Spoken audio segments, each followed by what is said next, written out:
Hey guys, I'm Katie. I'm Shawn's wife. And I just wanted to say thank you for watching this video and thank you for all of your support with all of the videos. And this one was especially vulnerable for us to get on camera to talk about, a part of our life together. And hopefully it's helping other people. So that's why we decided to share it and open up and be real with you guys. I got something too. On top of everything that my wife just said, I know when everybody looks around, maybe not everybody, but you might feel very alone with what's happening in our country and in the world right now. And I felt very alone. And I just want to say that another reason I did this is because I want to show you all that you're not alone. We're being lied to. Things are happening that a lot of people don't agree with. And this is the way. This is the way to truth, and this is how you find your people. And I've searched a long time for this, and I was looking in a lot of the wrong places. And I'm happy to be here. Love you all. Thank you for the support. I hope you get something out of this.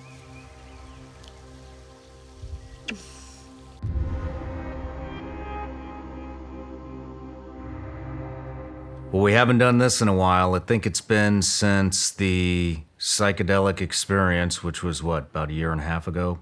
Just about. That we have been in studio talking about us. Mm-hmm. So, thanks for being here, babe. Allow myself to introduce myself. For those of you that don't know, the beautiful woman sitting across from me happens to be my wife, Katie. But hey, we got a really important topic we're talking about today, and I've received thousands and thousands and thousands of emails and messages and phone calls of people wanting to know how I found faith and what brought me to faith, and a lot of people have been saying that they've been praying for this to happen. Friends, people I don't know, people I've never heard of. And, number one, it feels amazing just to be a believer. And two, man, the people. It's been overwhelming to see and hear from. There are good people in this world. Mm-hmm. And, I was starting to wonder with these interviews and with all the stuff that we've uncovered. And yeah, it's a lot. It's a lot. And you see where the world's headed. And it doesn't seem to be going anywhere good. And I think God showed up just at the right time for me. I agree. So, the whole point of this is for you to draw out of me kind of what happened and what brought me to faith, finding Jesus Christ, believing in God today. And so, one thing that I do want to say is I'm not pushing anything. This isn't, I'm not trying to force my beliefs on anybody. I don't like it when things are forced on me, and that's part of what brought me here, is I've had a lot of agendas thrown at me, forced down my throat since 2020, and I am tired of it.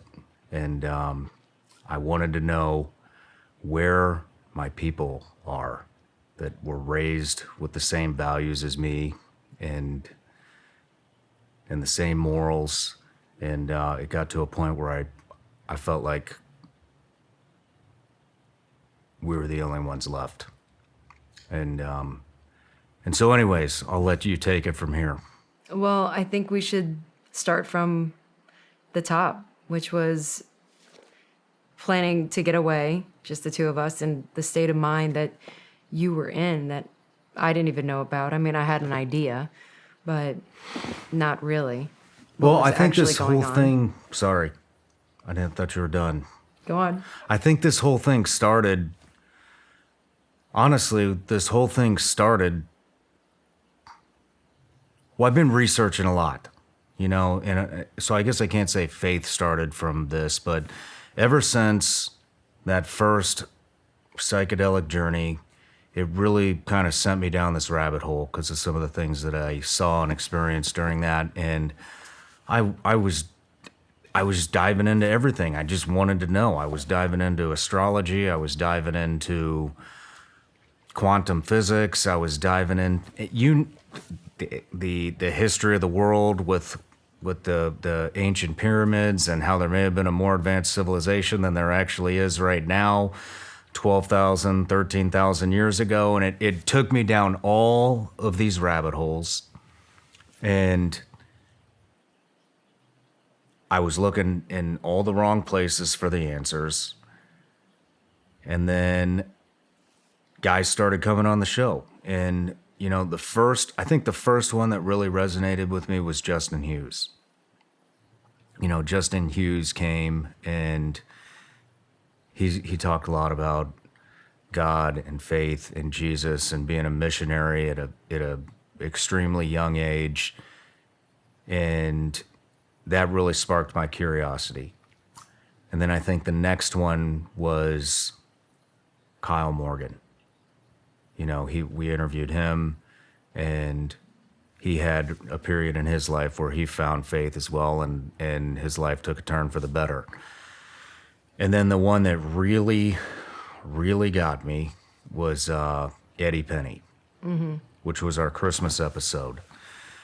And that's another thing we had talked about with several of the guests is all these weird coincidences that happen, like when we got engaged under the Northern Lights and how that was never supposed to happen, and thinking about people and then they reach out and just all these random coincidences. I don't want to go into all of them right now, but me and Eddie talked about that, and then I interviewed him and it made a huge impact. And ever since Eddie Penney came on this show, which was last November, I think is when we interviewed him.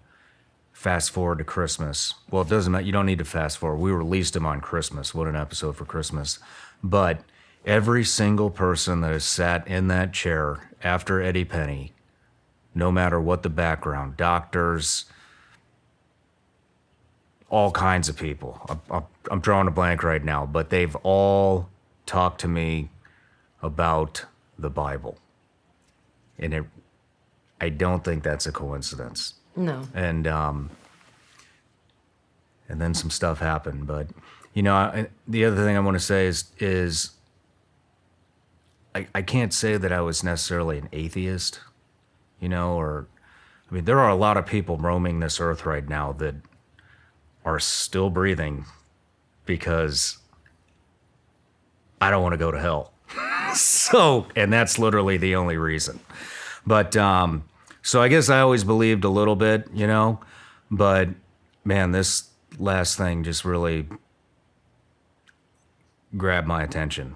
Well, what was your spiritual background, your religious background? Well, I grew up Catholic, and went to church every Sunday, went to Sunday school, did First Communion, did reconciliation, did confirmation, the whole thing. And then when I left home, being Catholic, it was boring. It didn't capture my attention at all. And then all these things kind of started coming up about the Catholic Church, and I don't want to get into them. We all know what they are, and if you don't, you can figure it out with a quick search. Mm-hmm. But and then, I left home at 18, went to the SEAL teams, went to war at a very young age, stayed at war until my mid-30s, got out, met you, and but just really had, to be honest, zero religion. I mean, I've seen a lot, in my life. I feel like I've lived like 3 or 4 lives now. Yeah, got my SEAL team life, got my drug addict life, got my CIA life, got my family life, got my interview life, and now moving past all of this, the stuff from combat and all that. I mean, that was horrific stuff. And so, yeah, it was like, how can all this kind of stuff happen, if there is a God?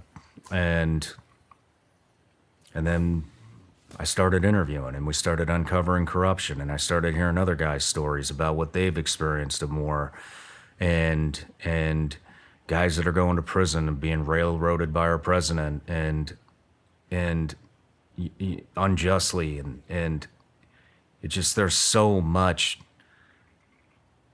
corruption in this world in things that don't seem fair how could there be?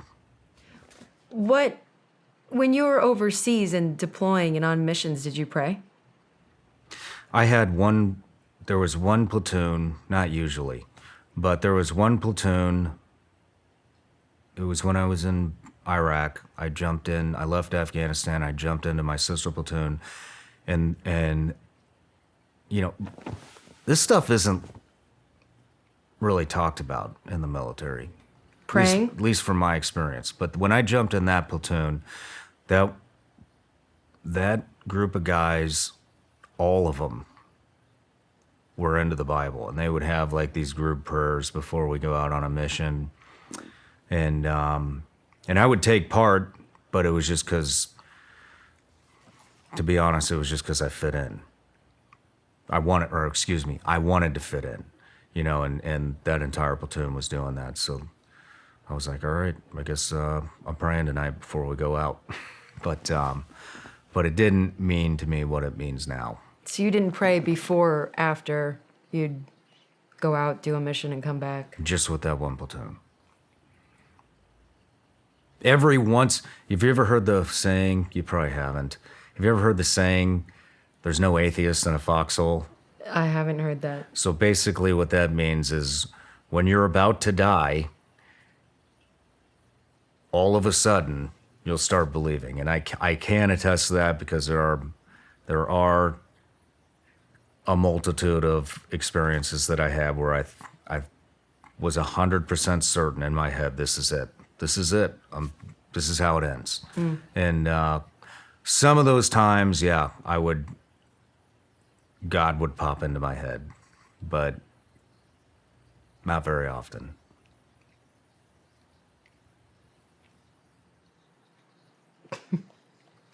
That's crazy to believe.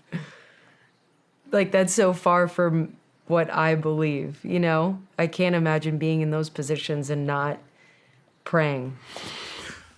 Well, I'm just telling you, when you've been in that position enough times and you've seen enough people die and you've had enough friends die and you've seen what Al-Qaeda, ISIS, Taliban was doing to our people, you see things that nobody else will ever see. They can't even comprehend what you saw. They can't, you see the American populace. They don't know what this stuff is about. They don't. So if anything, that made you things. question, how could there be a God if this stuff's happening? Yeah, you got a guy like, let's just take Adam Brown, for example. Great dad, great husband, doesn't cheat on his wife. Just a stand-up, phenomenal human being. And in the SEAL teams, I don't care what anybody says, but the normal, when I was in, maybe this has changed, is you womanize, you drink, you fight, you go to war, you come home, and you do it all again. You go look for a piece of ass at the bar, you beat the shit out of a bunch of people when you get drunk. That's how you bond with your team. You go to war. That's it. So what about Adam Brown? And so you got a guy like Adam Brown who's a rarity, in the SEAL teams. There's not a lot of men serving at that capacity that is a real role model, looking on the inside, knowing everything. You know what I mean? There's not a lot of guys like that. And it seemed like it was always the guys like Adam that got killed. And so when you see that and you're like, man, why wasn't it me? Why wasn't it that guy? Why wasn't it Eddie? Why wasn't it Will? Why wasn't it somebody who's not that great of a person outside of combat? You know, I mean, they're serving their country, but I mean, you come home and it's a disaster, you know, and so yeah, you see that enough times where the role model, the actual role models, you know what I mean, that people should be looking up to, it was like, why did that guy get killed? You know, when I worked at the agency, there's another one. I haven't even thought about this guy in forever, but he got killed in Coast. His call sign was Bong, believe it or not. Bong? But yeah, he was a substitute teacher, you know, and he had kids. I don't know a whole lot about him, but he was just like a super nice guy, kind of, I don't know, maybe a little nerdy. I mean, didn't fit in with the special operations crowd, to be honest with you, but just like a super nice guy, great at his job, you know, and why him? Mm-hmm. He's not out boozing, he's not out womanizing, he's not out picking fights, he's not serving his ego, he's just showing up to work, doing what needs to be done to serve the country, and then fast forward a couple months after I met him, blown up in Coast. I mean, just vaporized, you know? And, but there's a lot of guys like that. And so, yeah, you see enough of that kind of stuff, it makes you wonder. Yeah, I can see that. So after all of that, even when you transitioned, did you start having any kind of faith or grasping at anything, looking into anything at all? No. So when would you say it started? When the psychedelics? Or before I that? think the psychedelics just I just wanted to figure things out. Because when I did the psychedelics, that was the first time I realized there's a lot more going on than what we see. I guess what I'm asking is, when did your curiosity or search, so before you even did psychedelics, you must have been thinking, there's got to be something else. There's got to, maybe by doing psychedelics might open my mind to more spirituality, religion, God, Jesus, you know what I mean? Was there any of that, or were you looking for... After psychedelics? Before psychedelics. Before psychedelics, being 100% honest, the first time I did psychedelics, it completely changed everything. Mm-hmm. I was wrong this entire time. There is no God, you know? And so I maybe had started believing again a little bit, but like my faith was just really weak. Like I said, I was never like a full-on atheist. I mean, there's a lot of things I would have done in life differently had I not had a fear that if hell exists, that's where I'm going. You know, so that's always been in my head, which means I somewhat believed in God. Then I did psychedelics. What I experienced there, you know, I don't want to go into it because we did a full episode there, but what I experienced there was I realized there is a lot more going on in the universe around us that we don't see. And that's what really sparked my curiosity into figuring out, all right, how did we get here? What is the higher power? You know, all that kind of stuff. And then what really sent me down the road to kind of even opening back up to faith was when I interviewed Eddie Penney. You know, the Justin Hughes stuff, like I really liked his interview. And I still talk to him and I talk to him about God and Jesus. And I'll call him and I'll tell him what I'm experiencing, or I'll tell him about an interview that I just did, or you know, right before we went to Sedona when this all happened, I called him and I had said, you know, I think I'm ready, you know, and he asked if I wanted him to do some research and look up a church in our area, and he did. And he was like, I think this one will be a perfect fit for you. And we still didn't go. You know, that was Actually, that was maybe a month or two before we went to Sedona and all this happened. I've spent more time than I would like to admit researching, testing, trying to find the perfect mattress that's going to give me a good night's sleep. And it basically got to the point where I just gave up. I suffer from chronic back pain. It comes from 14 years of combat operations as a Navy SEAL and a CIA contractor. My back's just shot. No matter what mattress I use, I wake up, I can't move. It takes me about 45 minutes just to loosen up, to bend over, to put my shoes on, to get out the door. And then somebody, a friend of mine, told me about Helix mattresses. So I went to the website. Turns out they got a quiz you take. You take the quiz, and then they make a recommendation out of the 20 mattresses they have in stock. Mine was the Midnight Lux, and bam, had it shipped right to my house. Very skeptical, by the way, but slept on it first night. Slept like a baby. Complete game changer. Another thing I like about Helix mattresses is they have the enhanced cooling feature that keeps you from overheating. We've all used mattresses where you wake up, especially these memory foam ones, right? You wake up and you're sweating. And you can't go back to sleep. Well, Helix is taking care of that. But don't take my word for it. GQ and Wired Magazine have named Helix their #1 mattress. Take the Helix Sleep Quiz at helixsleep.com and find your perfect mattress in under 2 minutes. Go to helixsleep.com/SRS. As a bonus, Helix is offering 20% off all mattress orders and 2 free pillows for my listeners. Again, that's helixsleep.com/SRS. This is their best offer yet, and it's not going to last long. Go to helixsleep.com/SRS. This episode of The Shawn Ryan Show is sponsored by BetterHelp.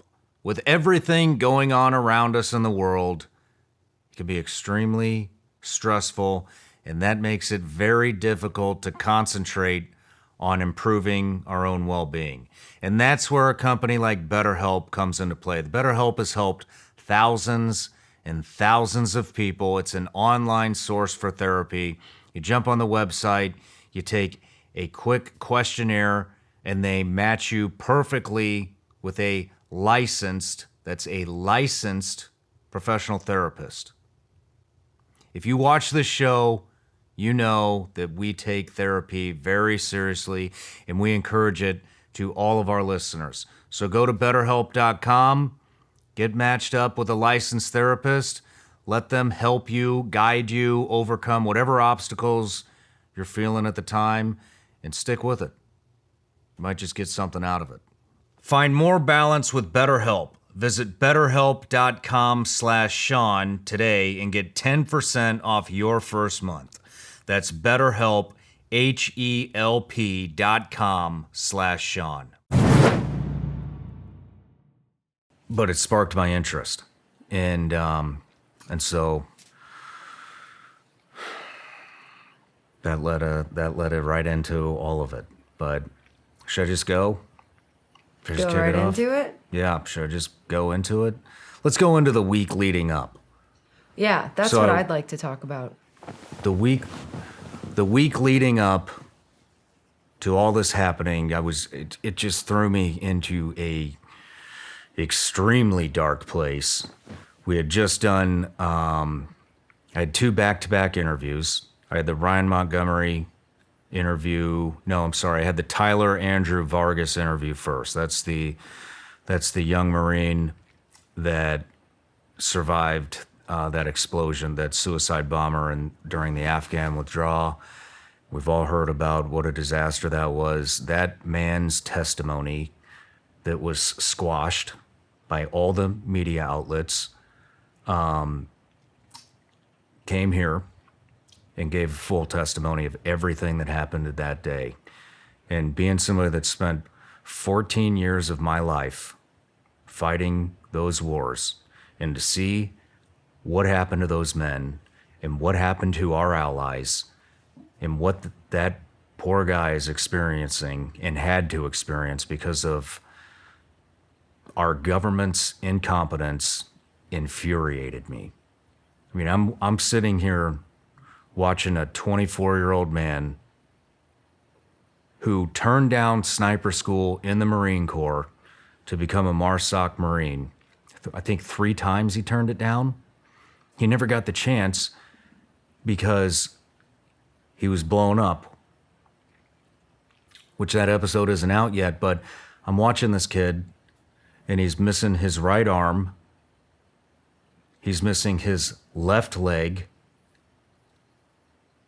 I mean, his life's completely, I mean, I'm having breakfast with this guy and I'm watching him like use his claw to cut his omelet. And you know who gives a shit? Nobody. Nobody cares. Nobody appreciates his sacrifice. They do, but that's what I felt at the time. You know, Right. Some people do. And so that, the very next day, I interviewed Ryan Montgomery. And that was uncovering how many pedophiles there are in the world today.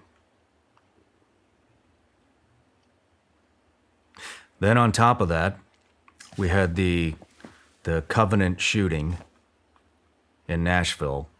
And so I don't want to mention any names, but we got asked to come up there, or I got asked to come up there and do a security assessment. And so, of course I'm going. I mean, we live here. This is our community. And I said, absolutely, I would be honored to do it. And so I go up there. This is for free, by the way. You know, I just want to point something out. Not everything has to be a business these days. If you live in your community, it's okay to do something on the house and to better your community. You don't have, not everything has to be a business, not everything has to be a sale. Sometimes it might be a good idea just to be a good person. And I don't see a lot of that anymore. Everything's got to be transactional. But anyways, and I didn't advertise it. This is the first time I'm even talking about it. Right. You know, but went up there, walk into this school, and I'm with their security guy and a couple of the teachers. Everything's still very fresh. And walk in, and they you know, what happened? And for those that don't know, a trans active shooter walked into a school, killed a bunch of kids, killed a bunch of teachers, and then Nashville PD shot and killed that person. But they're walking me through, and you just see like pure evil. You know, somebody came in there, shot through the windows, shot the janitor, and everything. I mean, they're ripping the carpets out because there was so much blood all over the place. You can see the bullet holes in the walls. You can see the bullet holes in the windows. You can see everything. And you can see where the kids were trying to get away, that were killed. You can see all of it. So then you go in from the school, and we went into the church. You can see the bullet holes in the stained glass windows. and you know, all you hear is everybody politicizing this to their fucking political agendas. Nobody actually gives a shit about those kids or those teachers. It's how can we make a political point out of this? Right. And that disgusts me. So I did that, experienced that, came up with a plan for them, and hopefully that's working out well. They don't even know if they're going to reopen that school because it was so horrific. But I at least came up with a very solid plan for the church, so that these people could get back to church and worship. Yeah. You know. So that happened. Then my best friend in town died, you know, totally unexpectedly. Dan Cerillo, for you SEALs out there, you know him as Taco. But, you know, I don't have very many friends here at all. and there's not a whole lot of people that I can relate to anymore. And Dan was one of those guys, you know, and I don't really enjoy sitting around drinking beers, talking about war stories and the good old days and the not so good old days. And I've really moved on from that stuff. And Dan has too, you know, and we got really close, really fast. and he died, like, unexpectedly on a hunting trip with his son. Literally, like, right before we were supposed to leave. So all 4 of those things, I mean, that was all within 5 days. Yeah, And it was a lot. And so we go to Sedona. We had a vacation plan that was supposed to be a nice and relaxing vacation. And we got on that plane, and Justin Hughes had given me a book, or told me, he said, I want you to read this book, which I don't like reading.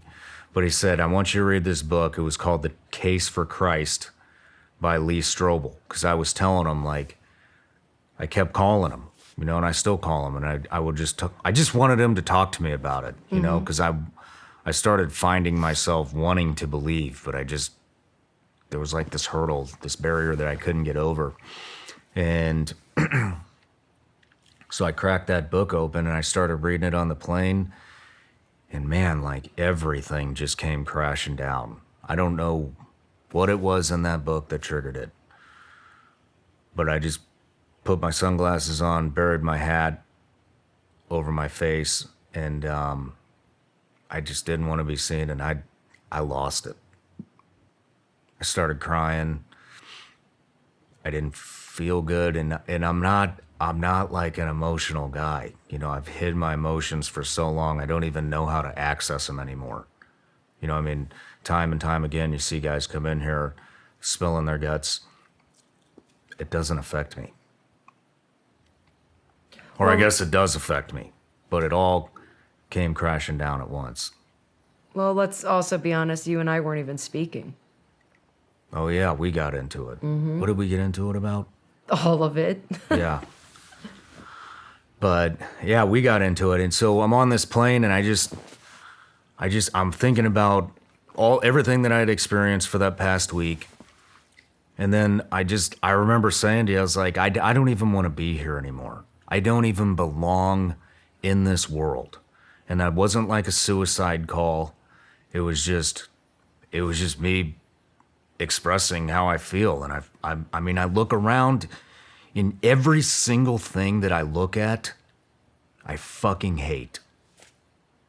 I hate that the COVID vaccine was forced on me. I hate that the mask mandates were forced on me. I don't even care about saying this anymore, because I'm tired of, like, trying to, like, fit in and be careful what you say. I don't care. Like, this is how I was raised. These are my morals, and I'm not budging anymore.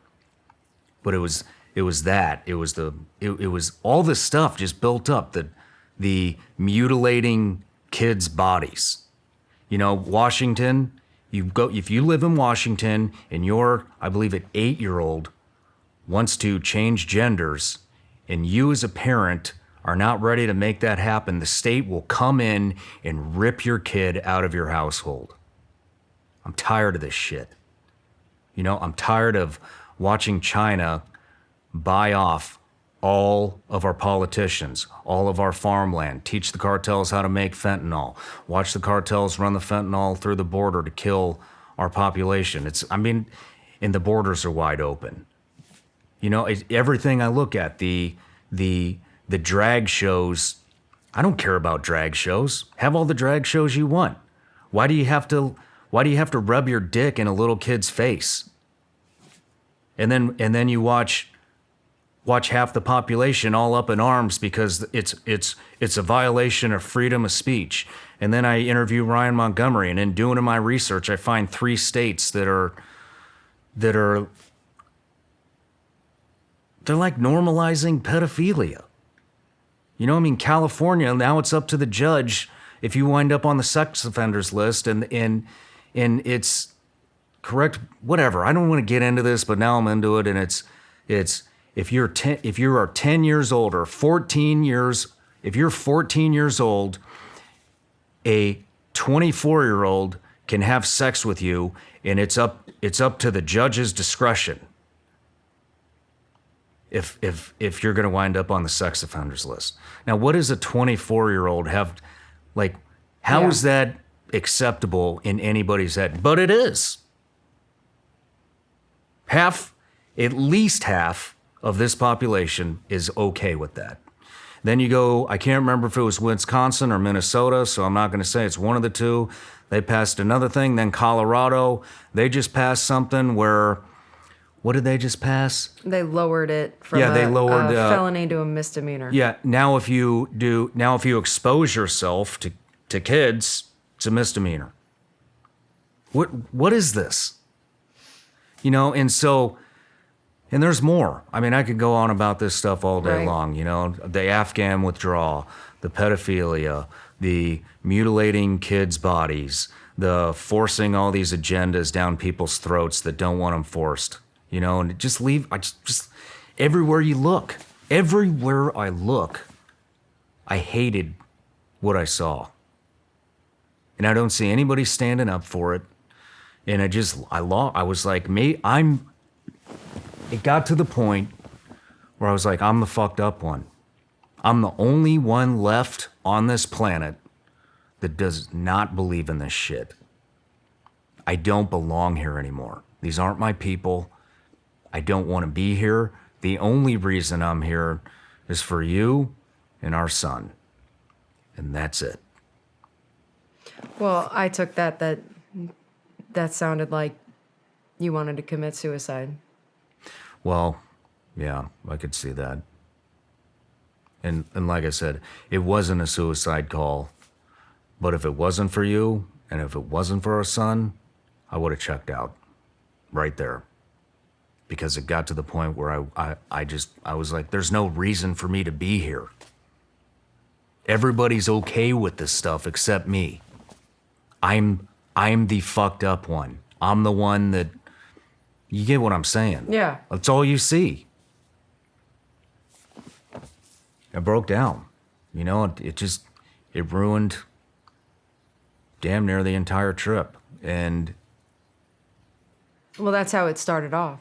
yeah. We weren't speaking. I asked you if you even want me to go on the trip. And then it went right into that. And you wouldn't even tell me why you were crying for the longest time. Yeah.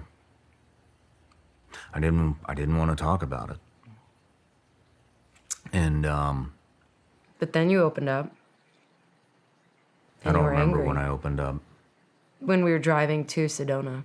Well, after we landed. Mm-hmm. It was a 2-hour drive. Yeah. Yeah. So I opened up to you, and I think I started feeling a little bit better. And I remember when we checked in. So when we got to Sedona, there was a series of events that happened. Yeah. And they started immediately, although I didn't realize they were starting, which is really odd because they say all kinds of positivity and good energy and all this stuff happens in Sedona. That's why we went there. Yeah, we were searching for it. I wanted to see the energy vortexes. But at this point, I thought, well, that's out of the question with how things were going. Yeah. And so we checked in, and I remember the first person that I noticed, he was at a distance, and I remember grabbing him. I was like, holy shit. I was like, that guy walks exactly like Gabe. Exactly. Gabe Accardi was my best friend of all time. And he's passed.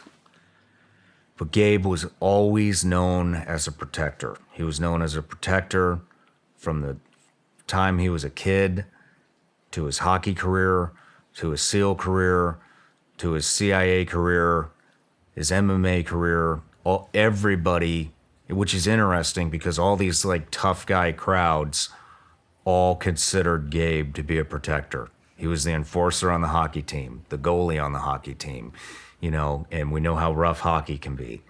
And they looked up, they knew Gabe would take care of them. SEAL team, same thing. CIA, same thing. His MMA fight buddies, same thing.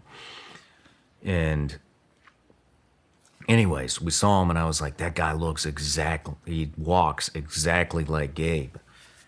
And then he got closer and he could have been his twin. Identical. It I was mean, weird. If they were standing side by side, you would know they're not identical twins, but you would look at them and go, I see the differences, but those are identical twins. Even his style. Walk the same, dress the same 3-day shadow, same brow line, same jaw line, same smile.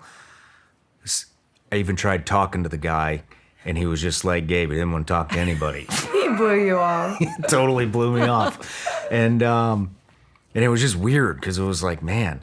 And he's the only guy that we kept running into at the resort. Mm-hmm. And I know a lot of people are like, oh, yeah, you just think that because that's the guy that sticks out in your brain. Yeah, I'm aware of all these things. I used to work for the CIA, and so I know what to look for when people are following me, and I know the psychology behind all this stuff. That was not it. That guy, if we were in the restaurant, he was in the restaurant. If we were touring the pool, he was down there at the pool. If he was in the activity center where you go out, you figure out where you're going to go on the hikes and do all these other activities, he's in there. I think we even ran into him out in town. Did we run into him out in town at that mall? No, I don't think so. But everywhere else. Everywhere. Yeah. And it was a big resort. It was huge. Different restaurants, he was everywhere. And that I thought that was really odd. But I didn't at the time. Then Dave Rutherford, and Jonna, we went on vacation with them. That Dave and John are our best friends, and you were tired for a good reason. And I went to lunch with Dave and Jonna, and right away, like, Dave started kind of getting on my ass. He listened to this interview I did with this guy, Andrew Bustamante, and we had talked about, it was just a discussion, but we had talked about where we would go if America wasn't the superpower anymore. And it was just inevitable, and there was nothing we could do. And he brought his thing up. I said I would go to Paraguay. And he was like, well, why would you go to Paraguay? I said, well, and Dave he was like, what are you talking about? Are you going to leave the country? I'm like, no, Dave, I'm not going to, it was a conversation, but I was like, I'm not in the mood to listen to your opinion on what I should do when our country collapses. I don't give a shit what you think. I'm not asking for any advice. This is what the fuck I want to do.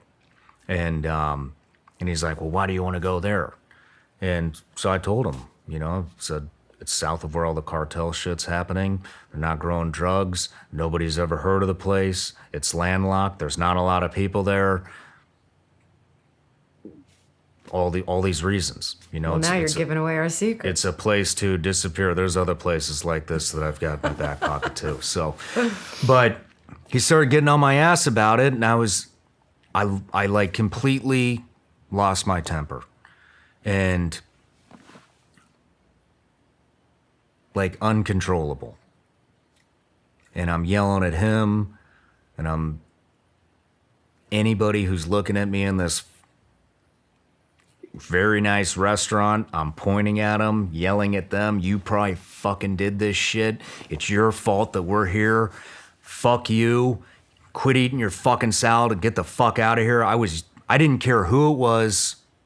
Anybody that got in front of me, anybody who paid me any attention that I didn't want attention from, I told them exactly what was on my mind. And it didn't go well. And then we went out, and he kind of calmed me down a little bit. And we tried everything. It was just not a good trip, and Didn't you get emotional there too? Where? At lunch? Yeah, that's what I'm saying. I was crying. I was pissed. I lost my temper. I was yelling at people that I don't even know. They're looking at me like I'm a crazy person because I was, or maybe I'm not. Maybe other people are feeling like this too. I don't know.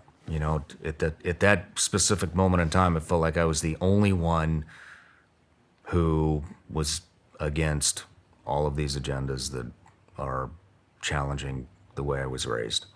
And so, yeah, I completely lost it. I was a disaster.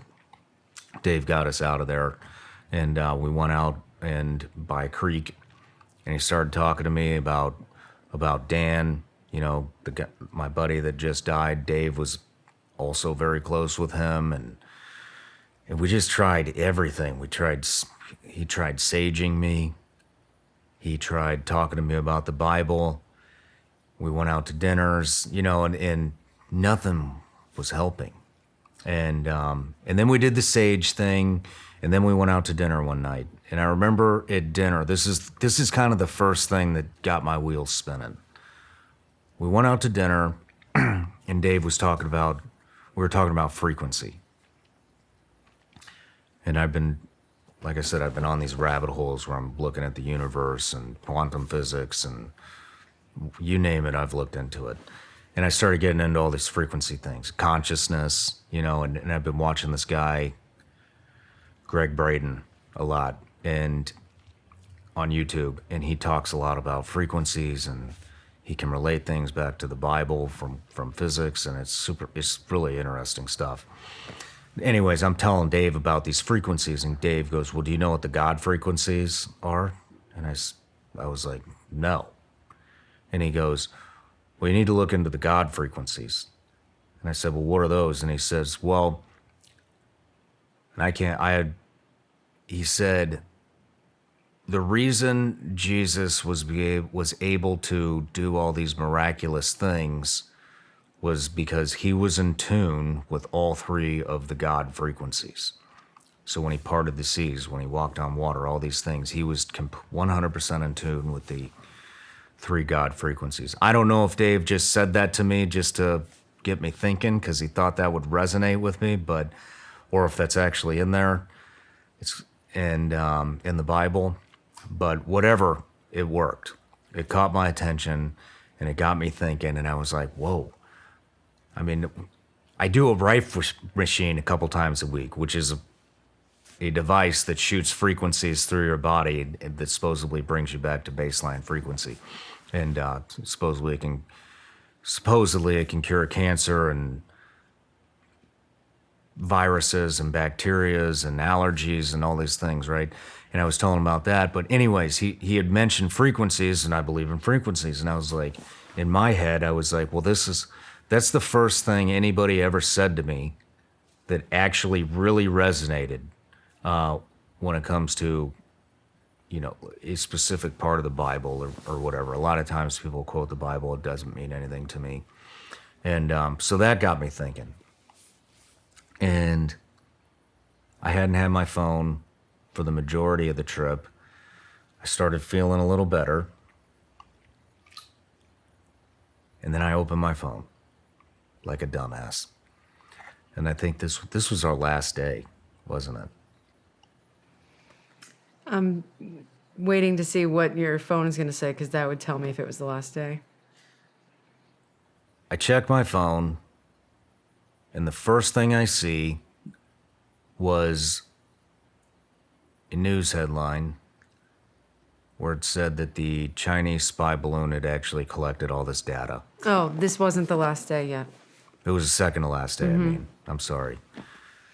And I remember when that happened,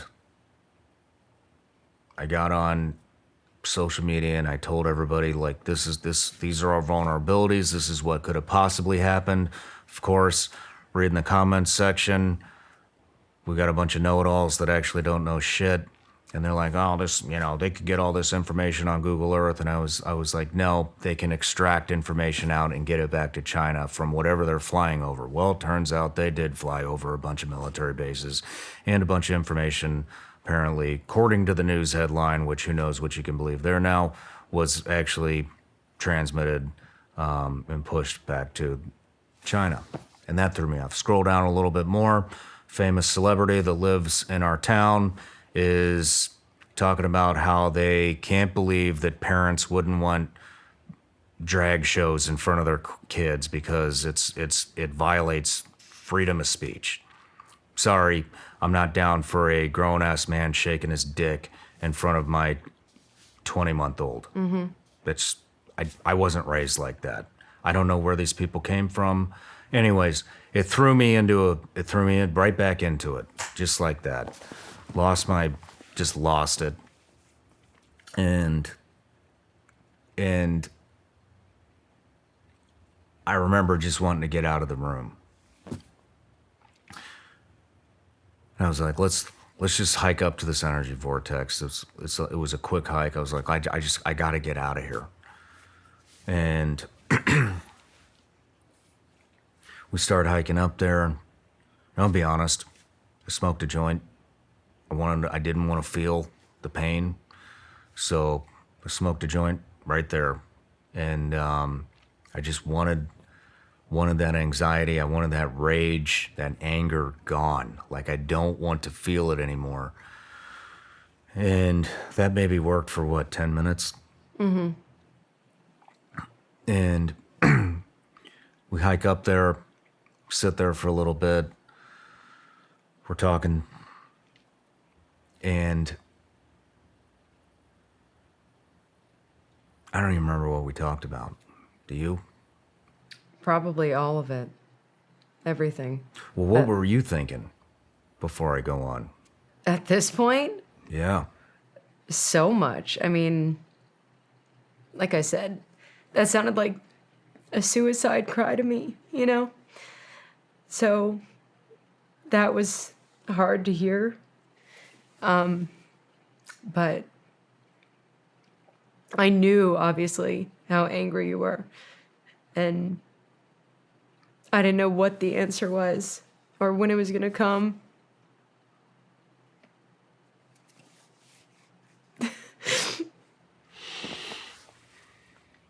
Well, we're up there. I didn't know what vortex to go to for that. Well, I guess we went to the right one. To smoke. I guess we went to the right one, but yeah, the weed didn't even work. It didn't do anything. You know, maybe for 10 minutes. But we got up there, sat there for a little bit, and I could feel the rage coming back, and I was like, all right, well, this didn't work, let's go. And it was dark. It was getting dark, so we started hiking back to the resort. And I remember having this conversation inside of my head. At least I think it was inside of my head on our way back down. And if you remember, when I talked about the 5-MeO experience, excuse me, the first 5-MeO experience that we talked about in this room, do you remember me talking about, I felt like all this tar, like this evil, just all this negative anxiety, anger, like rage, like I felt like all this tar just was like leaking off of my heart, and it cleared me up. Well, on the way hiking down from this mountain, all these thoughts started coming in again. And it was like, why do you live here? Like, why are you even here? Nobody thinks like you, Shawn. Just, your values are fucked up.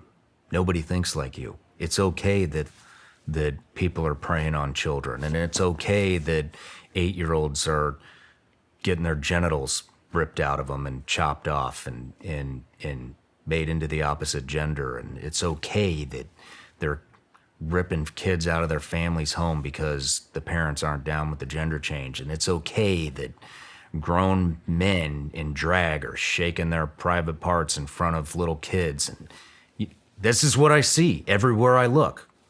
Walk into Target, what do you see? It's everywhere. I wouldn't know because I don't go anymore. Yeah, well, but anyways, we're walking, all these things are playing in my head, and I could feel like, once again, it was like this black tar felt like it was coming into my chest, over my heart and just like consuming everything. And it literally, in my conversation, in my head, it was just give up. What are you fighting for?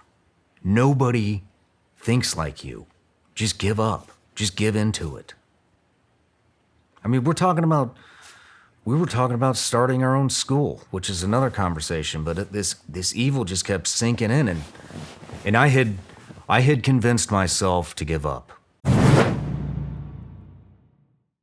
As a parent, my number one priority is the well-being of my kids. I want to make sure as a dad I am giving them everything they need to thrive, grow, and succeed in today's society, both now and in the future. And so it might be time to start looking at life insurance from Fabric by Gerber Life. Make sure your kids are set up no matter what happens. Fabric was designed by parents for parents to help you get a high-quality, surprisingly affordable term life insurance policy in less than 10 minutes. Fabric's new lower prices could mean potentially significant savings over other providers with great quality policies like $1 million in coverage for less than $1 a day. It takes less than 10 minutes to apply, see your quote, and then personalize your quote to fit your family's needs. You could be offered coverage instantly with no health exam required. Fabric is partnered with Gerber Life, trusted by millions of families like yours for over 50 years. They also have over 1,600 five-star reviews on Trustpilot.com. Protect your family today with Fabric by Gerber Life. Get your personalized quote in seconds at meetfabric.com/Shawn. That's meetfabric.com/Shawn. MEET fabric.com/Shawn. Policies issued by Western Southern Life Assurance Company. Not available in certain states. Prices subject to underwriting and health questions. I don't know if I've ever been this excited to represent a brand. I'm talking about First Form. I just align so well with what they've got. First Form is a supplement company. They have just about every supplement you can possibly imagine. All grade A stuff. Let's go through some of the stuff that, some of my favorites, all right? Here we go. 1, Enduro Performance. This is a non-stimulant pre-workout mix. Guess what? Made in the USA. Protein sticks and the protein bar. Look, I'm an entrepreneur.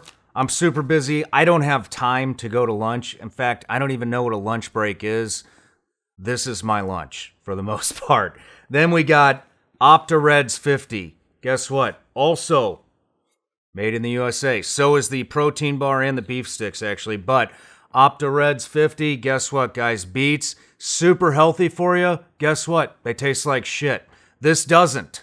2 scoops, throw it in there. You get all the benefits of having beets with OptaReds 50. Then we've got protein. Everybody needs protein. If you're not taking protein, you should be, especially if you work out.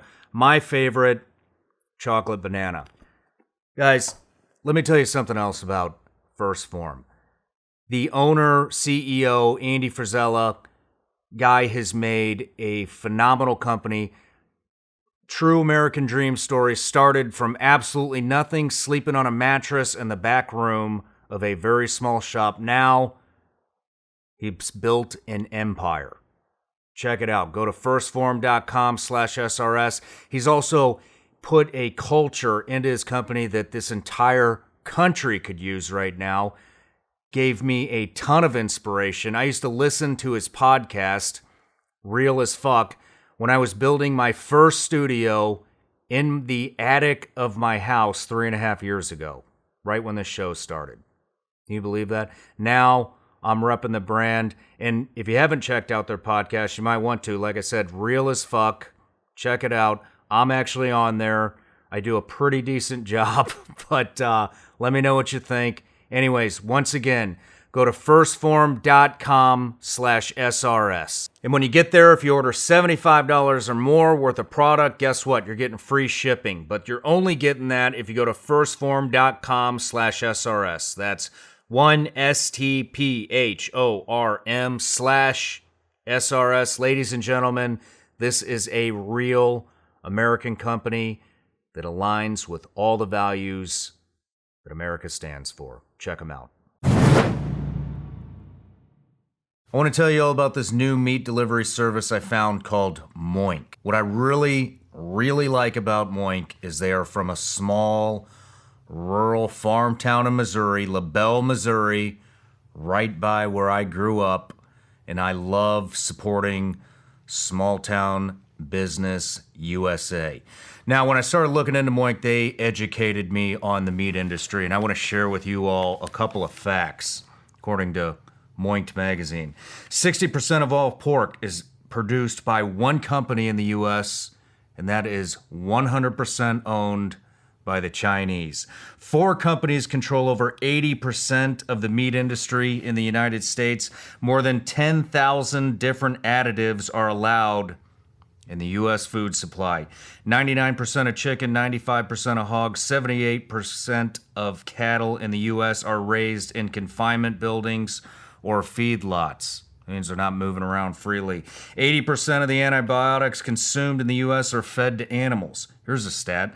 In 2016, 18.4 million pounds of antibiotics were sold for livestock. And that's what you're eating. Suicide rates amongst farmers are the highest than any other profession, and that includes veterans, believe it or not. I found that alarming. Now, here's what Moink is doing to combat some of this stuff, which I really appreciate. Their livestock is 100% born and raised and harvested humanely in the United States of America. Their farms practice regenerative agricultural methods. They are free of GMOs, antibiotics, and all hormones. Their Alaska salmon is wild caught. Their beef and lamb are grass-fed and grass-finished. Their boxes ship from rural America, right in small-town Missouri. Love it. Their chicken and pork are pasture-raised. So, guys, check them out. Moink. Keep America farming going by signing up at moinkbox.com/SRS. Right now, listeners on this show get free bacon in your first box. It will be the best bacon you will ever taste, but it's only for a limited time. It's spelled Moink, MOINK, box.com/SRS. That's moinkbox.com/SRS. On that hike down the mountain, I was like, I'm tired of feeling like this. I'm tired of fighting. I don't want to do this anymore. I don't want to do these interviews. I don't want to uncover corruption. I don't even want to do what I think is the right thing because apparently it's the wrong thing. And I'd given in. Give up how? How did you want to give up? Just give into it. Like, I just wanted to not let that kind of shit bother me anymore. Like, oh, they're mutilating 8-year-old kids? I don't care. That's how it's supposed to be. Technology advanced. Why shouldn't we? Yeah. Just drag thing in front of little kids? Nobody cares. It's no big deal. What's the big deal if a 45-year-old man is shaking his dick in front of a 2-year-old? It's not a big deal. Right? We got a guy up here, no arm, no leg, has to go to the bathroom in a bag because there was no plan when the Afghan withdrawal happened. Nobody cares.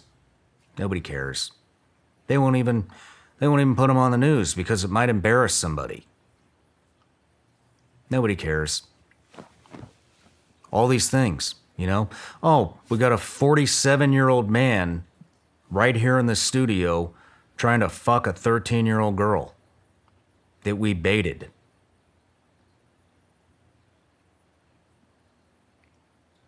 Certain states, they're okay with that. It's all good.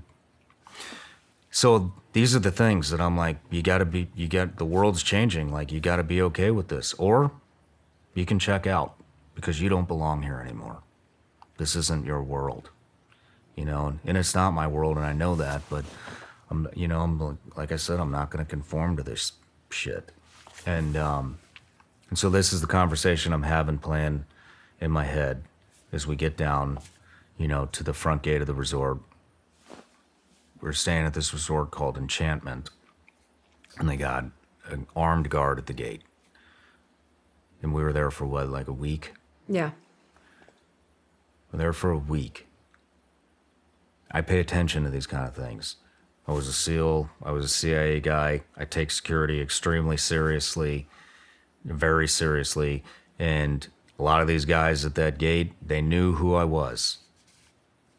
Say, hi, I love the show, fan, whatever, and met them all. It's cool to meet them.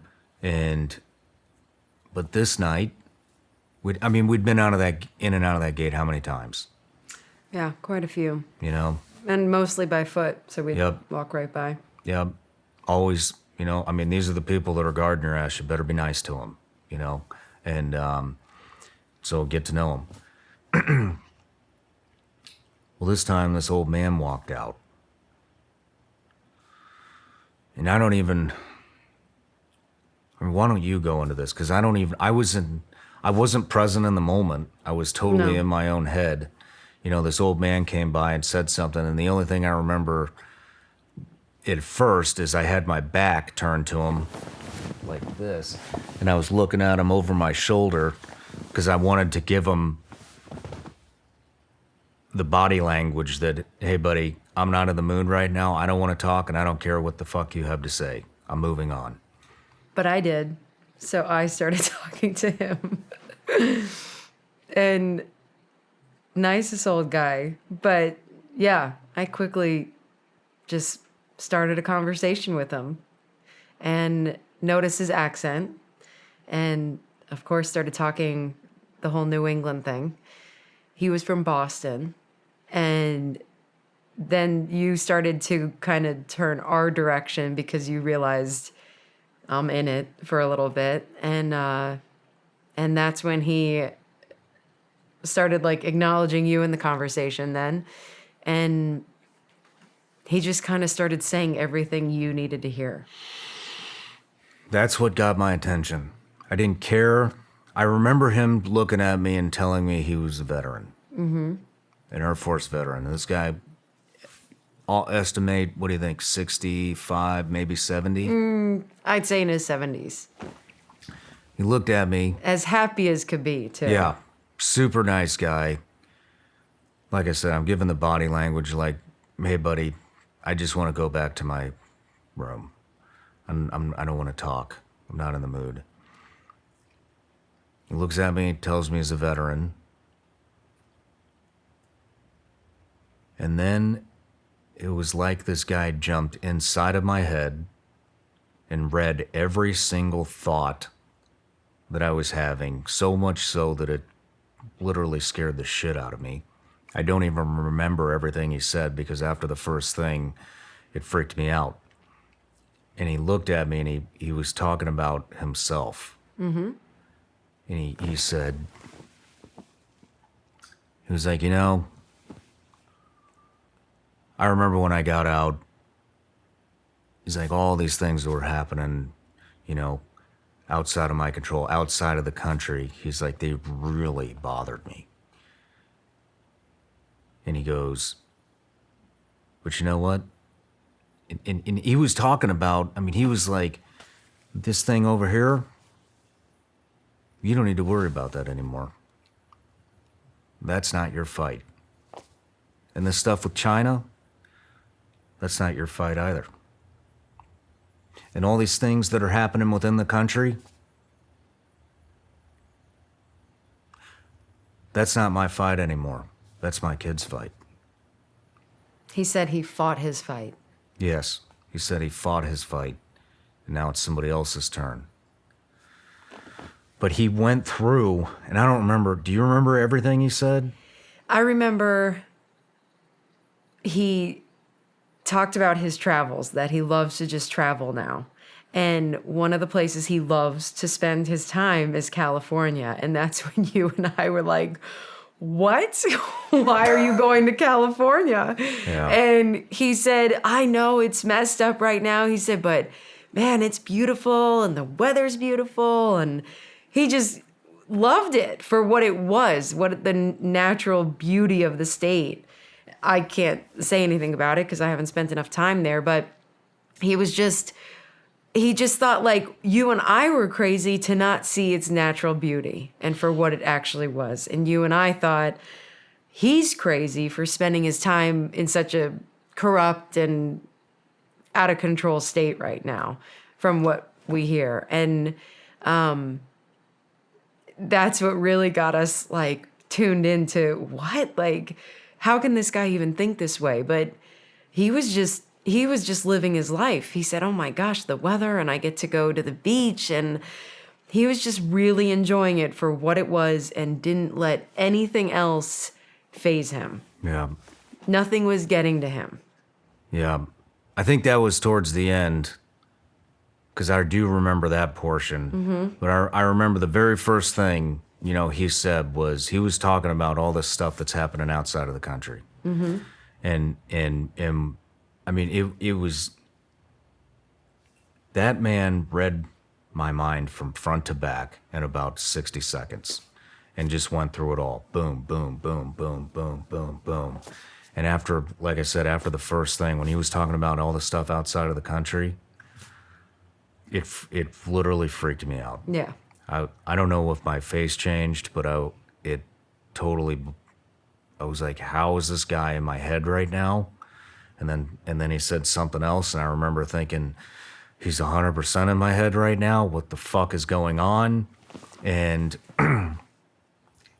and then I totally tuned out because that's all I could think about was how is this man in my head right now at this specific moment in time, reading each and every one of my thoughts and reciting them back to me.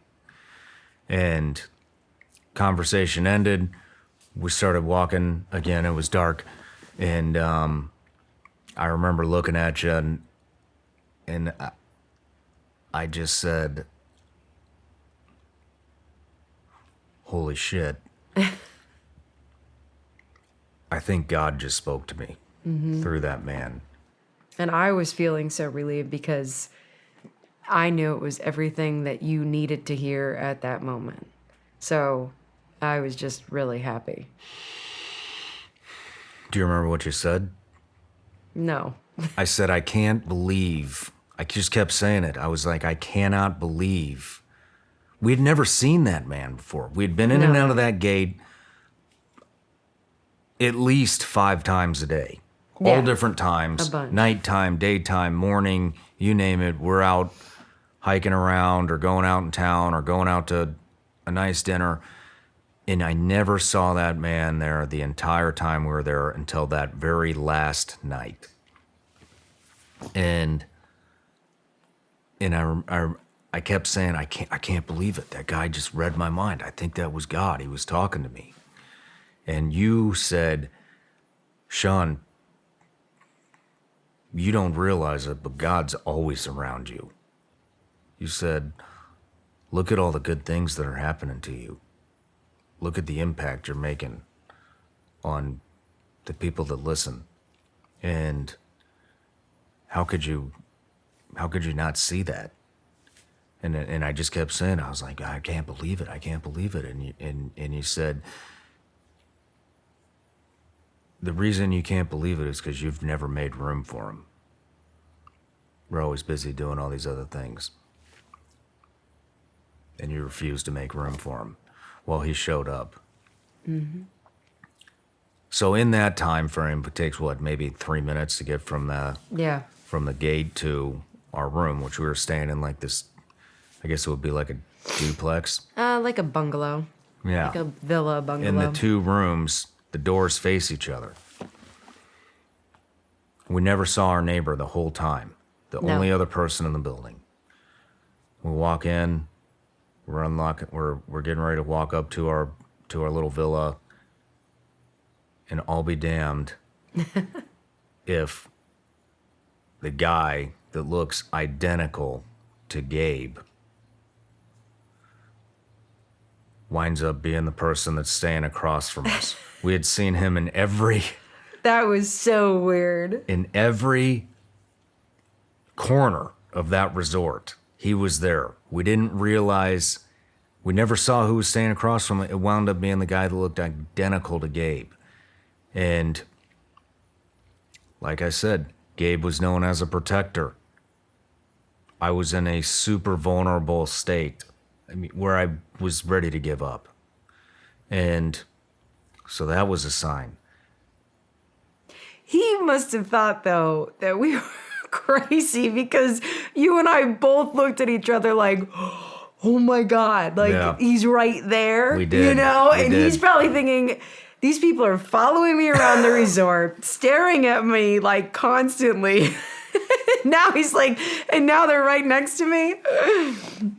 Well, So sorry, dude. yeah, well, maybe not, because then we walked in the room, and the first thing you said is, you go, you think that was a coincidence too? Yeah. And I started, once again, I broke down again. I started crying, and we had a long conversation in the room, and it was more me saying, I can't believe this is happening. This is insane. What's going on? What am I supposed to do?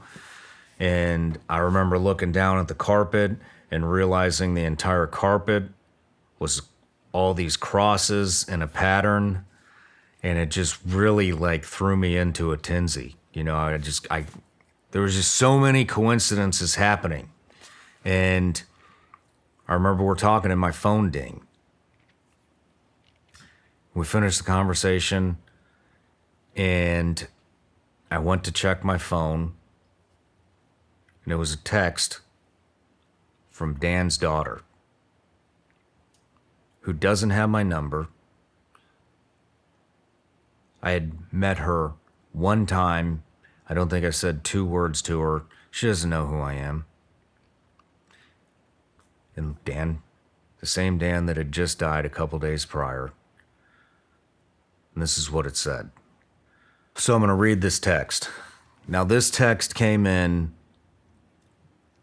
This is so weird. This text came in the middle of our conversation, right after these 2 other things happened. It says, "Hey, Shawn, this is Dan's daughter. My dad requested I reach out to you. I had a moment with him the other day when my mom and I walked into his gun room. It was the first time she had been in there since his passing, and I felt the whole room awaken like invisible stars were bouncing off the walls. There were a few people in the room, but he really grabbed me by the balls, as he would say, and made a couple of clear points. I want you to know he spoke very gently, very smooth, like he was calm and tranquil. One favor he asked of me is that I contact you when I'm ready. He didn't give me any more direction than that, but I think he would just like you to know he sees you or feels you. My mom told me recently you had become his best friend and his favorite person to be around. And if that's true, it's safe to say he really loved you just exactly as you are. Unfortunately, my dad and I didn't really talk about our personal lives. We had more of a feeling type relationship. Not a lot of talking, but just the right amount of loving from afar. But if there's ever a chance you'd feel comfortable talking about yours and his story, I would sure love to hear about it. And I'm sure he would too." Trying not to lose it here. I know. But so that text came in At that moment. right then. So it was 3 things right in a row. Boom, boom, boom. And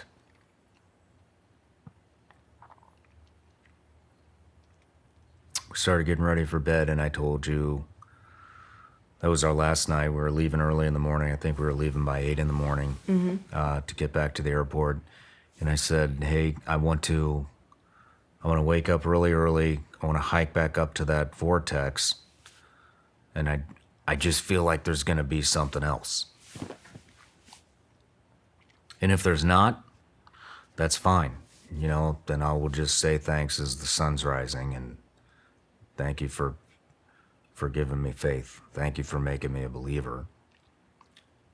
And so I got up, I don't know, 4:30 maybe, got dressed, hiked back up to that energy vortex.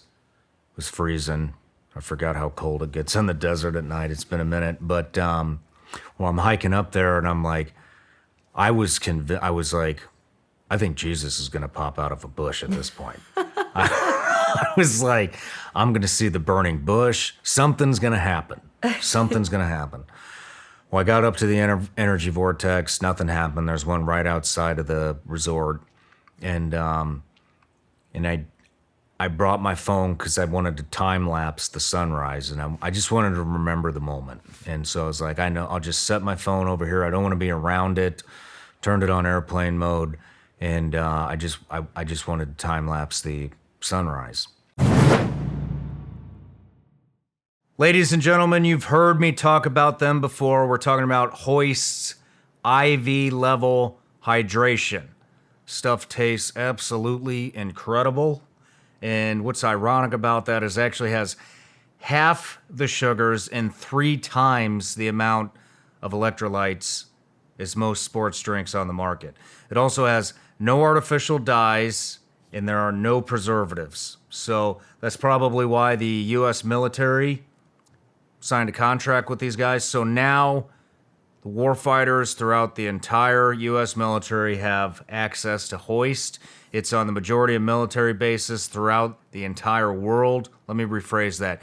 U.S. military bases, not all military bases, just U.S.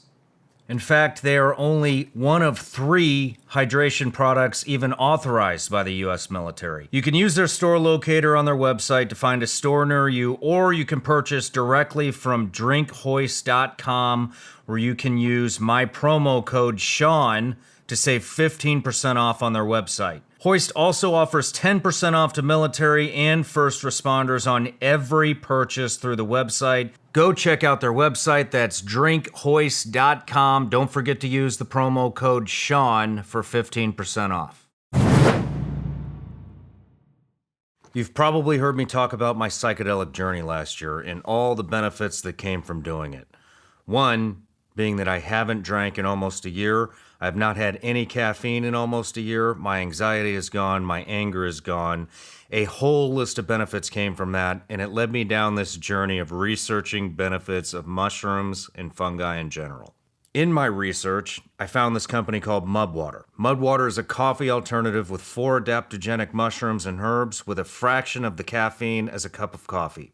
I have energy without anxiety, jitters, or the crash of coffee. What I really like about Mudwater is that they took the time to find the perfect ingredients to make a product to help you feel better every day. I genuinely believe that Mudwater is a good product. It's Whole30 approved, 100% USD organic, non-GMO, gluten-free, vegan, and kosher certified.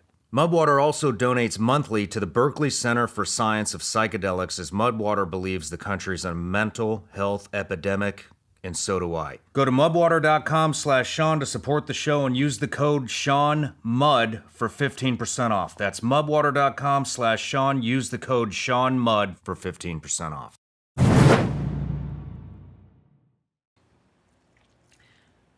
I'm sitting there and I'm waiting and waiting and waiting for the sun to rise. And freezing. I almost was like, dude, screw this. I'm going. Nothing's happening. I've been up here for a couple hours now. I thought the sun would rise a little earlier than it did, but I'm done. I was like, no, just gut it out. Stay out here. Like, just say thank you, and then we'll move on. And so I'm sitting there, and just when you can see this, right before the sunrise, you can see exactly where it's going to come up. And I got up there at night. Stars were everywhere. I watched all the stars disappear. I watched the moon disappear. I watched the sun getting ready to come up. And I'm looking out over the horizon, right where the sun's about ready to peak. And I see this UAP. And at first I was like, oh, that's probably just a plane, flying straight at me. Nope. There were no chemtrails up there. There were no other flights, no other planes, nothing. No, not even a hint of any airplanes yet. It was that early in the morning. So I started moving around, and I was like, well, maybe if I move over here, I'll see it like moving. It is a plane moving at an angle. It wasn't a plane. It was sitting in the exact same spot, just sitting there. While I was walking around, I looked away and I looked back and it was gone. And I was like, damn, well, whatever, whatever it was, I don't care. The sun's about ready to come up. It came back. Not moving, not anything like extravagant. It just looked like a little dot. And I'm going to put it on screen so everybody can see, but what it looked like. But I sat there. This time I wasn't going to look away. I watched it, and then it just disappeared, gone. So something else did happen. I don't know what that was, what it represented, if I was supposed to get any meaning out of it, but all I know is I saw a UAP. I've never seen a UAP.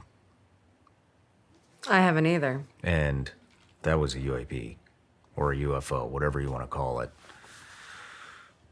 But sun came up, said thank you. I made a quick video about, just saying thank you. Once I hiked back down, got my phone, made a quick video, like, just documenting the moment, the date, the time, all that kind of stuff. And hiked back down, felt like $1 million. I believe in God now, and all these things had happened, and I'm excited to get on with life. I was excited to tell you about the UAP. We get in the car, head to the airport, and it was a long flight on the I didn't think the camera would have caught that. I was like, there's no way this crappy little iPhone on time-lapse mode caught a little bitty dot over the horizon. And I started watching the time-lapse, and I just started zooming in. Sure as shit, it's in there. Mm-hmm. So I'll play that right now. But so then we get home, and I start telling everybody about this. Told Justin Hughes about it. I told Kyle Morgan about it. I told Eddie Penney about it. I told Dave Rutheford. I told everybody about it.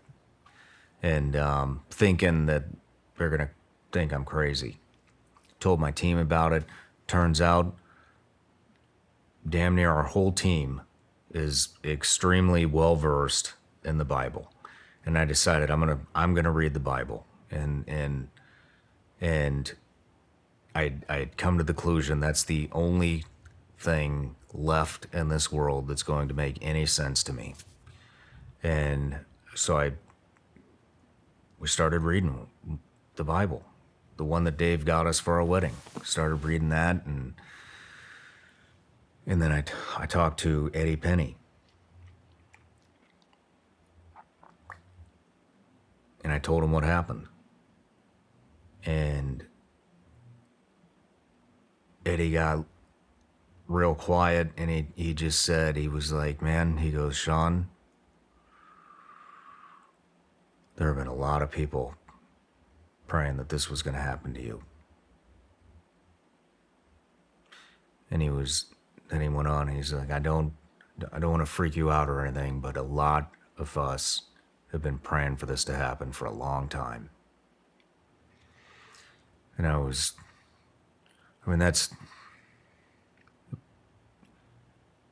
that hits you. Mm-hmm. And he started talking to me about all kinds of stuff.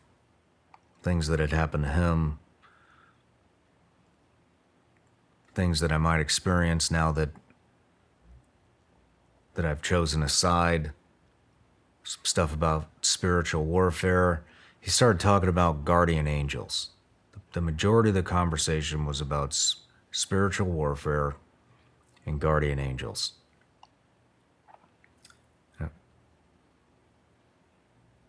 And how to read the Bible and it was just a long conversation about faith and what it's like to find it and things that I might experience now that I've found it. He says that evil will show up now that I've chosen a side, and the guardian angels will be around me. I got nothing to worry about. Just stay on the path. It's going to pay off. That's what he wants you to do. And I was like, all right, man, this is a lot to take in, and I had a phone call scheduled with a member on the team at noon the next day. This was late at night. Noon the next day. I don't even know what this conversation is going to be about. I pick up the phone. We have our conversation. It was literally the exact same conversation as I had with Eddie Penney a little more than 12 hours ago. And it was about spiritual warfare and guardian angels. That conversation started at noon. So then I came home to be with you and our son for a late lunch. Had lunch with you guys. I think I told you about my conversations. Was heading back to the studio. Pulled out of the driveway. I look at the clock. It says 4:44. At the exact same time I look at the clock, I see my odometer, and it says 444 miles left to empty. So I call our social media guy, or text him, or call him, and I texted him because I just wanted to remember. I wanted to text somebody. So I said, hey, what does 444 mean? And that way I just had, a documented, I wouldn't forget. So I raced to the studios. He was here and whipped out my laptop, and I'm like, what does 444 mean? 444 means that your guardian angels want you to know that they're around you and that everything's going to be okay. So I Googled it. What does 444 mean? That was the first Google result that I saw, was your guardian angels want you to know that they're around you. So at 4:44 in the afternoon, I saw my odometer that said I had 444 miles left to empty, and this was 4 hours and 44 minutes after that conversation about guardian angels and spiritual warfare started. So there's 3 things all happening simultaneously that have to do with 444. Tell me that's not another one, another sign. For sure. And then I started seeing it everywhere. Wake up in the middle of the night, it's 4:44.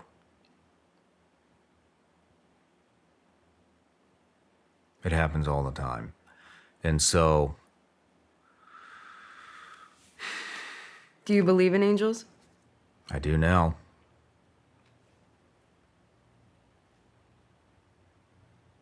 I do now.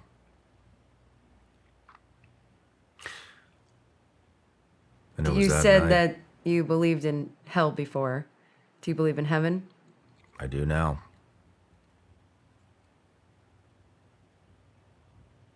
I mean, look at everything that's changed just since Sedona. That happened. That was the last straw. I was like, all right, I am all in on this. Went to church, haven't missed church. I think it's been 5 times in a row now, right? 5 weeks in a row we've gone to church I think so. since then.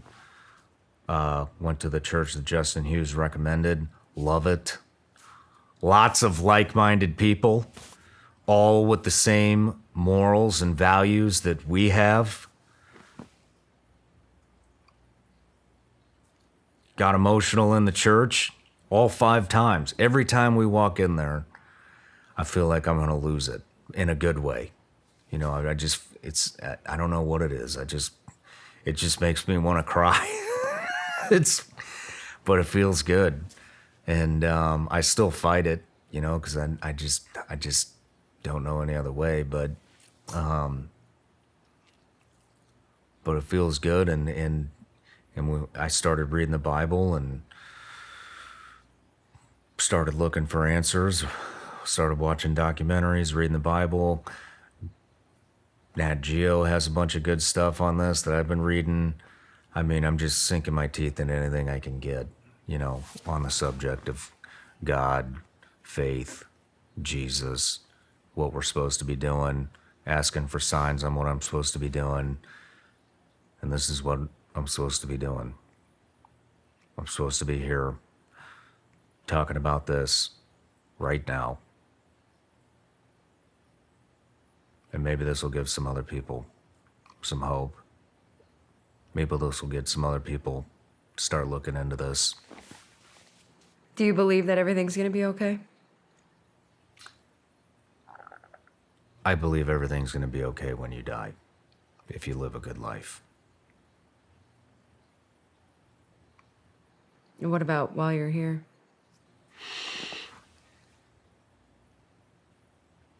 I can't answer that. I think everything that's supposed to happen will happen. How do you think it's changed you day to day? You. How are you different? It has, man, in a lot of ways, I mean, it's put me into a better mood. You know, I still have my struggles. I mean, these are heavy topics, but I think it reinforced my purpose. It's made me treat other people that maybe I don't necessarily agree with better. It's also given me the confidence, and I don't need to budge in what I believe in. I don't need to budge in the way that I was raised. I don't need to budge from the Word of God or what's in that Bible. I'm not budging anymore. I always thought that I was doing the right thing, and I guess I can't say always, but ever since we met, I've always really tried to do the right thing. Even when people do me wrong and I want to get revenge or go after them or make an example out of somebody or publicly humiliate somebody that publicly humiliated me, I don't do it because that's not how God will want me to do it.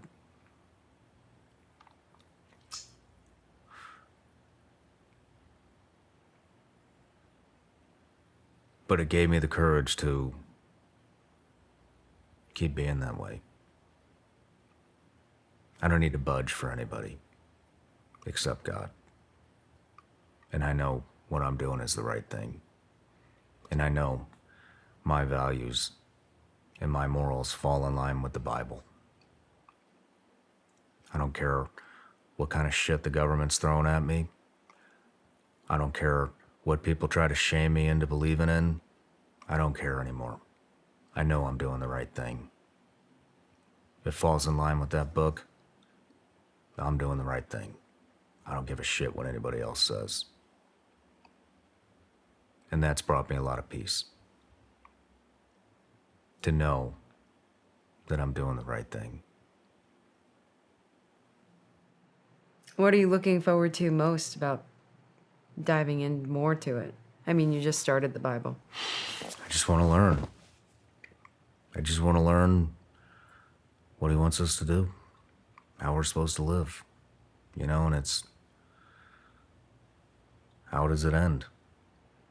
Do you think there's a part of you that gets upset the more you learn about what's in the Bible and what is written out as good versus evil? Does it make you think even like you're even more upset at the evil that's happening? You know what I mean?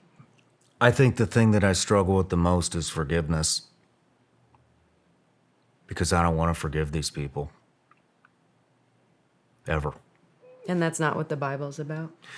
That's my biggest struggle. And yeah, I know I'm supposed to forgive, and it's hard for me to, it's just hard. Do you pray? I pray every night now. I pray multiple times a day now, and I feel like I live my life better, and I've always been, big on family and you and our son, and now I think that's even better, and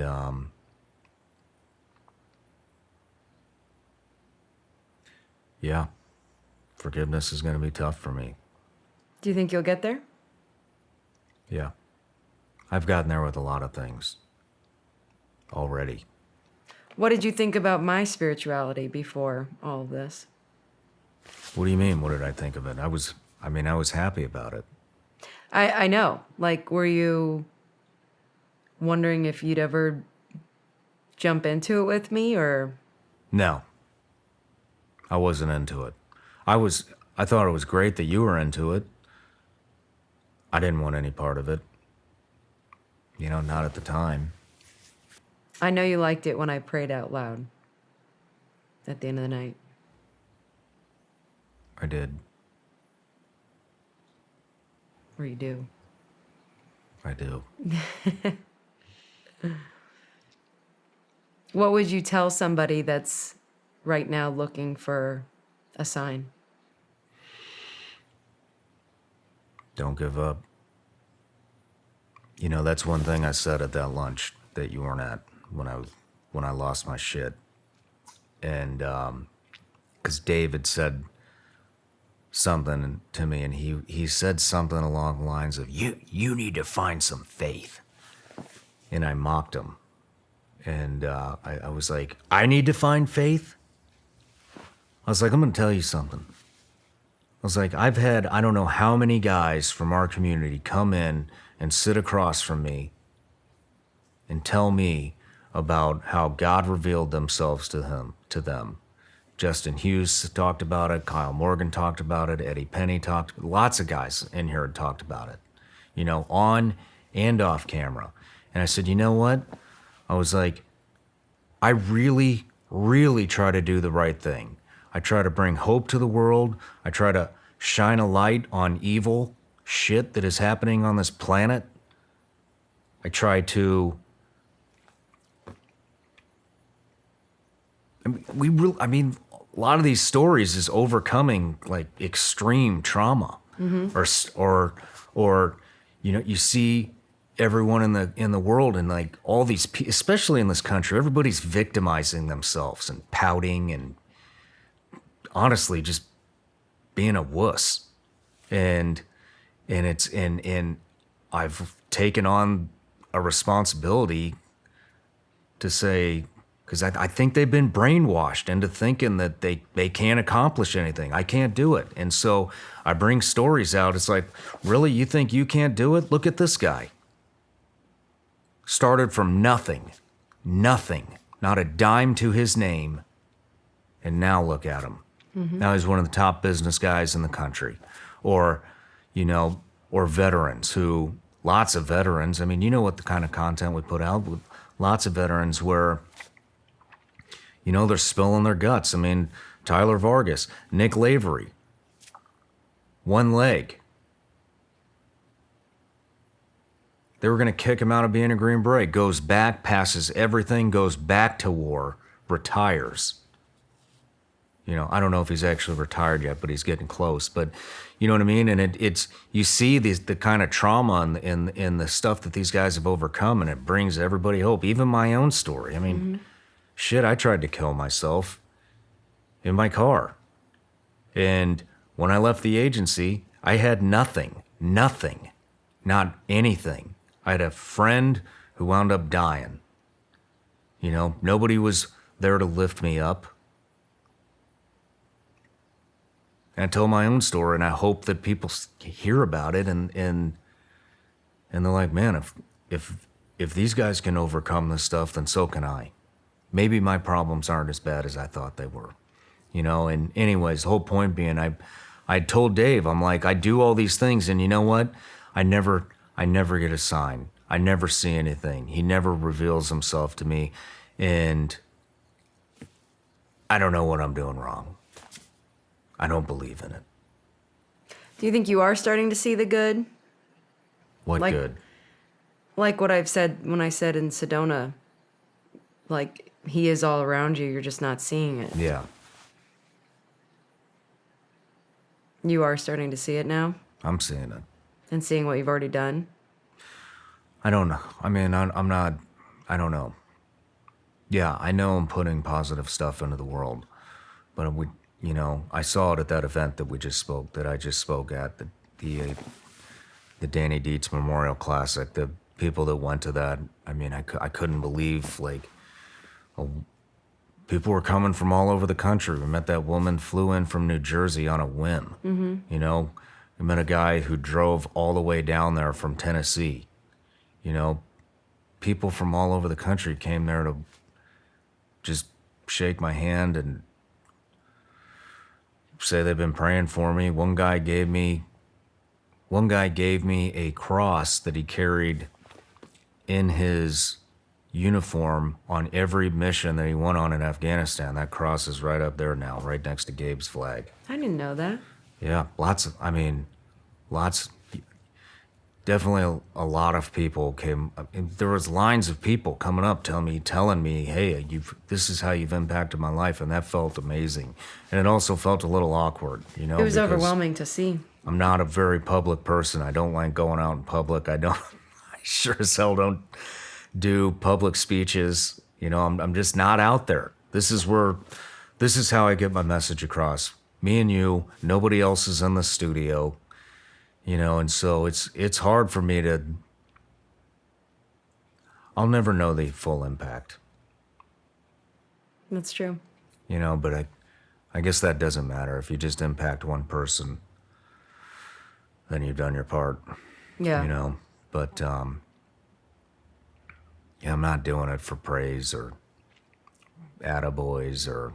I know. I'm just doing this because I feel like this is what I'm supposed to be doing. And after this series of events and coming to the Bible and reading about how you need to shine a light on evil and not cower away from it like we see everybody doing in this country, cowering away from their fear. It needs to be done. It has to be done. And that's given me the confidence to know I'm doing the right thing. And you know what? If they cancel me for it, or they get rid of me, or they shut me down, or whatever they do to me, I don't care. I know I did the right thing. Do you think you feel like you have the right tools now to navigate moving forward so this doesn't keep getting to you? I mean, I think it's just a journey, you know? And do I think things are going to get to me again? Yeah. I know things are going to get to you again. I think things are going to get to me again. I mean, having the right tools, your like spiritual power, you know, having Yes. your religion and your faith. I Almost as a realize shield. now you always have God to fall back on. Mm-hmm. He's got you. If you're doing the right thing and you're doing what he wants you to do, he's got you. And that's all you need. That is all you need. Do you think you'd do psychedelics again? I don't know. You know, I'm not against them. They've done a lot of good for me. But I don't want to make this interview about psychedelics. And, because that's not what it's about. It's about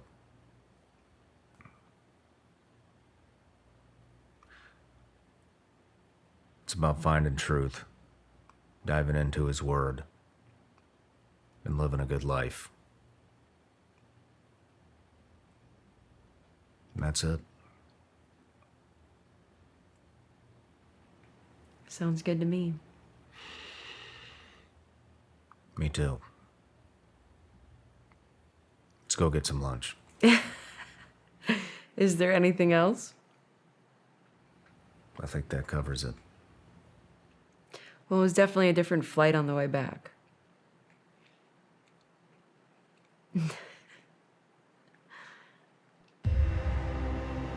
Sure was. I love you, babe. Love you too.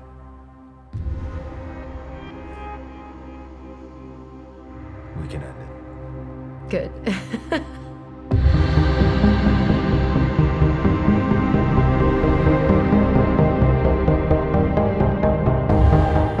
Hey everybody, I'm Shawn Ryan. Click here to subscribe to the Shawn Ryan Show YouTube channel for the hottest and most compelling interviews that you will not see anywhere else. I've also made a playlist of all the previous SRS episodes so they're easy to find. You can find that right here.